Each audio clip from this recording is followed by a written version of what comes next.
name's Andrew Stotz from Maybank Kim Eng, and today I want to talk to you about my latest research called Explaining Thai Public Debt. I had a lot of questions about the government's level of debt in my latest travels around the world, and so I thought I'd explain it.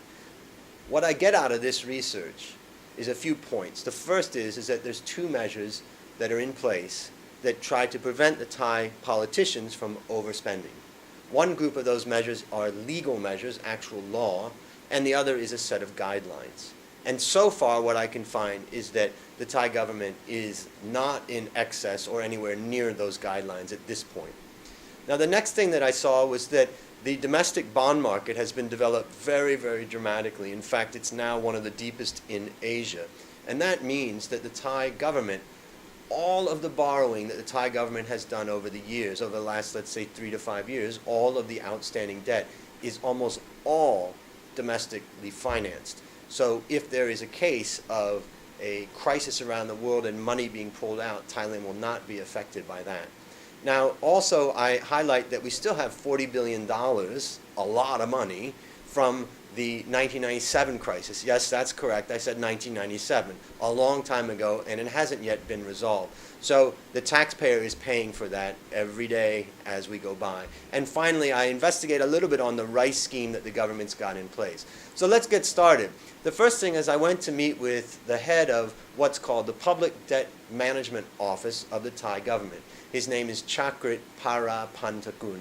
And Chakrit and I sat down and talked about the situation. And basically, first he explained to me that the PDMO is the main organization for all financing and funding of the Thai government, whether that's local government, central government, or whether it's state-owned enterprises.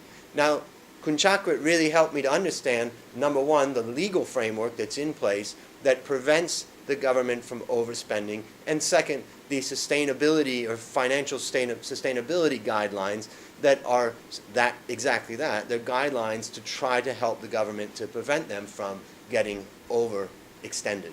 Now, what you can see in the domestic bond market is that it is the only market within the country where it has been growing. Funding has been growing. And what we can see also is that it's mainly government bonds where the funding is happening. Now, what's interesting about this is in past research I've talked about the fact that the Thai economy is the slowest growing in all of Asia. In addition to that, we've also had a falling in unemployment rate from 4 to 1%. This is a bit contradictory, and what it means, of course, is that savers are saving. So the savings rate has been rising quite dramatically, and this chart shows that people are buying government bonds. It may not be individuals buying them directly, but they're certainly buying them also through mutual funds. Now, what you can see in this table is that Malaysia is the leading country in Asia for the size of the domestic bond market. It's 54% of GDP. Thailand's now at 48%, second. Of course, Japan is in a nightmare situation. Our countries are much less vulnerable.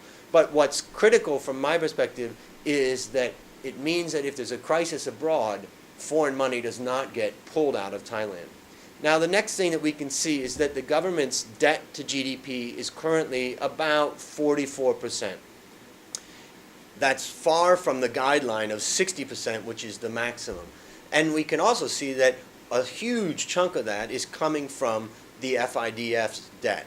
And that is something that's a legacy that's gone on for a while.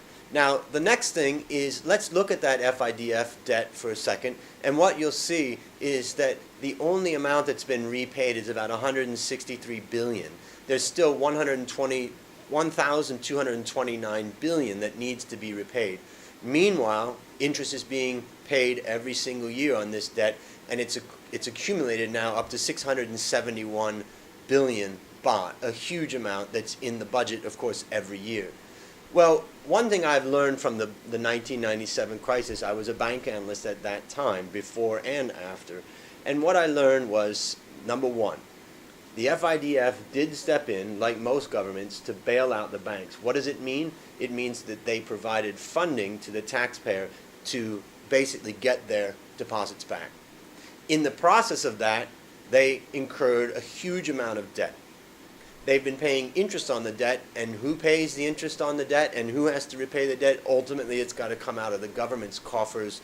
And who puts money into the government? Of course, taxpayers. So the lesson is there's no free lunch. Taxpayers always pay. Now, let's talk about the law. As I mentioned, there's a law constraining the amount of borrowing that the Thai government can do.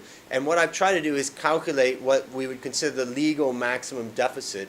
And what you can see is as of 2013, we're far away from it. So there's plenty of room right now. So I'm not overly concerned about government debt at this point. Now, the next thing is that I try to explain how this law works. It's basically looking at the government, the fiscal budget, and saying 20% of that fiscal budget is one component and 80% of principal repayment. When we combine these two things, we can get our maximum limit. And right now, that maximum is about 519 billion baht. And that's about, right now, our level is about 60% of that maximum. So we're still far away from that situation. Now, what I do want to mention is that the rice policy that the government has put in place is somewhat of a populist policy. You can see it right here in this chart. The prior government, it seems like no government can get away with without some kind of rice support. The prior government, under Apisit, basically provided a bit of a support at a price slightly higher than market price. Now, in the case of the Yingluck government, we've got a massive 44% premium to the market price. The government also is basically guaranteeing to buy this rice and is, in fact, buying it right now. So there's a possibility that the government will suffer a very large loss as a result of this. Now, my research up to this point basically shows that the debt for that loss is accumulating at the financial state-owned enterprises, mainly the Bank for Agriculture and agriculture cooperatives, where we've seen a big expansion in debt. And ultimately, supporting this buying will be this institution, and the government will have to step in at some point. Now, of course, what's happening is they're buying and then they're later selling, and that what they'll have to struggle with is the loss. Or if they can hold on and by chance, by luck, rice prices rise, they may not have such a large loss. But this is where the loss will be, and we'll have to watch to see. But even at a very large loss at this institution, we still don't see a situation where it's in excess of the law that's required. So for right now, it's not causing a major problem, but it's going to get close. So that sums up the work that I've done on the Thai government debt. Basically what I would say is that, yes, there is a high level of debt, it's rising, but it's not extreme. At 44% of debt to GDP, I don't think that it's a problem right now. And what I also highlight is that there's a framework in place to try to control that. And finally, that there's a risk that the rice policy could put pressure on that framework. Thanks for listening.